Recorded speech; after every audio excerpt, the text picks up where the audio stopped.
Hii Kenya yetu unajua inakuwa fani sana. Sasa DCI wametulia. Wametulia kabisa. Hakuna hata mmoja anaweza kuja kuchunguza kwa nini sina pesa. Mkuje mjue kwa nini sina pesa mapema. Mnangoja tu nipate pesa, mkuje mniulize nilitoa wapi, si ndio? Mjitolee mkuje mjue kwa nini sina pesa. Ndio nikipata msikuje kuniuliza nilitoa wapi, mjue nilitafuta.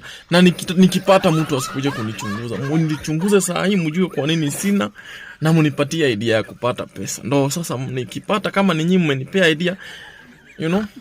Tusaidiane hivyo. Sasa nyinyi mnangoja tu mtu apate. Na wakati hakuwa nayo hamkuwa mnaenda kujua kwa nini hakuwa nayo. Zinakuwa ni mawichi. Mwache hiyo tabia. Mkuje mchunguze kwa nini sina. Alafu mnipea idea. Kwa pamoja.